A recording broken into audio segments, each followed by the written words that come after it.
এভৰিওয়ান welcome to MT creation. তো আজি আমি আলোচনা কৰিম লক্ষিত হয় আমি সকলোৱে দেখা পাওঁ যে এইটো ধৰি লওক প্ৰডাক্ট এটা এইটো আছে আপোনাৰ ফেভিকল এছ8 সিনথেটিক ৰেচিন এডেচিভ। এইটো আছে ফেভিকল, এইটো আপোনাৰ কাঠত বা এনেকুৱা ধৰণৰ আঠা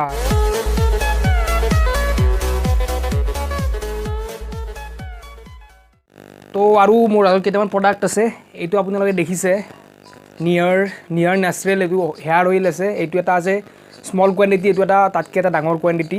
এইটো হৈছে আপোনাৰ 100 ml, 100 ml এইটো আছে আৰু এইটো আছে 50 ml।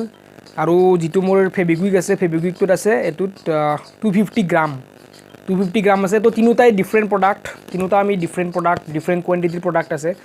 তো এটা কথা মই লক্ষ্য কৰিলোঁ আজি এই তিনিটা প্ৰডাক্টৰ যে প্ৰাইচটো বেলেগ বেলেগ ধৰণে আছে। যদি আমি 250 এইটো ফেভিকুইক আমি চাব যাওঁ, ফেভিকল যদি আমি এই তিনিটা প্ৰডাক্ট চাওঁ, এই তিনিটা প্ৰডাক্টৰে আমাৰ ডিফাৰেণ্ট আমাৰ কোৱান্টিটি বেলেগ বেলেগ আছে আৰু আপোনাৰ প্ৰাইচটো ডিফাৰেঞ্চিয়েশ্যন, প্ৰাইচটো বেলেগ বেলেগ আছে। এইটো কিহৰ কাৰণে আপোনালোকৰ মাইণ্ডত প্ৰশ্ন হয় বা মোৰ মাইণ্ডতো এইটো কুৱেশ্যন থাকে।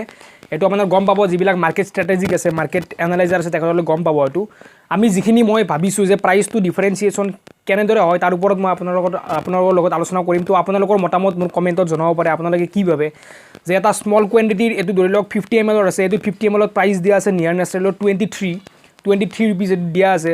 আৰু এটা 100 ml আছে, এইটোত আছে আপোনাৰ 100 ml, এইটোত আছে প্ৰাইচ 39।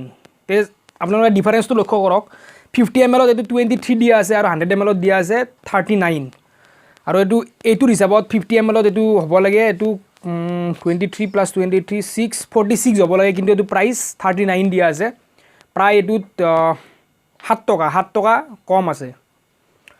তো ডিফাৰেঞ্চটো আমি এইটো লক্ষ্য কৰিম যে কিহৰ কাৰণে ডিফাৰেঞ্চটো হয় এই দুটা প্ৰডাক্টৰ মাজত। তো মই ভাবোঁ এইটো মাৰ্কেট পলিচি আছে। ধৰি লওক এইটো কিছুমানে এইটোৰ কাৰণে প্ৰিফাৰ কৰিব, এইটো কিনিব কিছুমানে। তো তাতকৈ ওপৰত যদি কিছুমানে কিনিব বিচাৰে এইটো প্ৰডাক্ট তেখেতসকলে কিনিব। তো প্ৰাইচ ডিফাৰেঞ্চিয়েশ্যন যাতে মাৰ্কেটটো নিয়া নেচাৰেলৰ যিবিলাক প্ৰডাক্ট আছে যাতে প্ৰডাক্টৰ চেলিংটো এটা ইকুৱেল লেভেলত যায়। তো কাষ্টমাৰ বিহেভিয়াৰৰ ওপৰত তেখেতসকলে লক্ষ্য কৰি বস্তুবিলাকৰ প্ৰাইচটো ডিটাৰমিনেশ্যন কৰে। তো সেইকাৰণে হয়তো এইটো কম হৈ যাব পাৰে, এইটোত অলপ দামটো বেছি আছে। যদি এইটোত অলপ তাতকৈ ওপৰত 100 ml আছে, এইটোত অলপ দামটো কম আছে। যদি তাতকৈ আমি ওপৰত কোৱান্টিটি কিনিব যাওঁ, তেতিয়াহ'লে কোৱান্টিটি কিনিব গ'লে সেইটোত প্ৰাইচটো আৰু অলপ কমি যাব।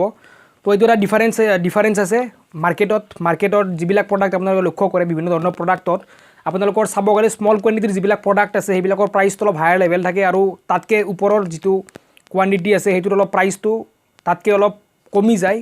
তো এই ডিফাৰেঞ্চিয়েশ্যন এইটো মাৰ্কেটৰ এটা নেচাৰেল এটা এইটো পলিচি। তো মাৰ্কেটত এইবিলাক হৈ থাকে। তো তাৰ ভিতৰত আমি চাব গ'লে এইটো ফেভিকল এছ8 সিনথেটিক এডেচিভ, এইটোত যদি আমি প্ৰাইচ চাব যাওঁ, এইটো 250 গ্ৰামৰ আছে 75। যদি এইটো আমি 500 গ্ৰাম কিনিব যাওঁ 75ৰ দুগুণতকৈ আমি অলপ কমত আমি এই বস্তুটো কিনিব পাম। সেইটো মাৰ্কেট পলিচি, মাৰ্কেটত গোটেইবিলাক প্ৰডাক্টৰ এটা কোম্পানীৰ এইটো মাৰ্কেট যাতে ইকুৱেল লেভেলত তেখেতৰ বস্তুখিনি বিক্ৰী হয়। তো সেইকাৰণে এইটো মানুহৰ কাষ্টমাৰৰ বিহেভিয়াৰ অনুযায়ী তেখেতৰ প্ৰাইচটো ডিটাৰমিনেশ্যন কৰে। তো এইটো এটা হ'ব পাৰে, এইটো মই ভাবোঁ, এইটো মোৰ মতামত।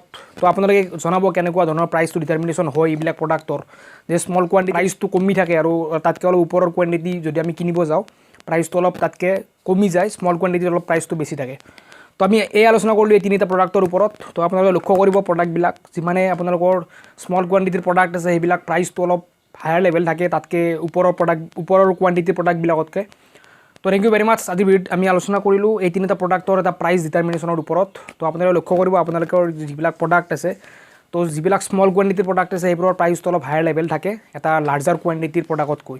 তো আপোনালোকে এইটোত জনাব আপোনালোকৰ মতামত কেনেকুৱা, যে প্ৰাইচৰ ডিটাৰমিনেশ্যনটো কেনেকুৱা ধৰণে হয়।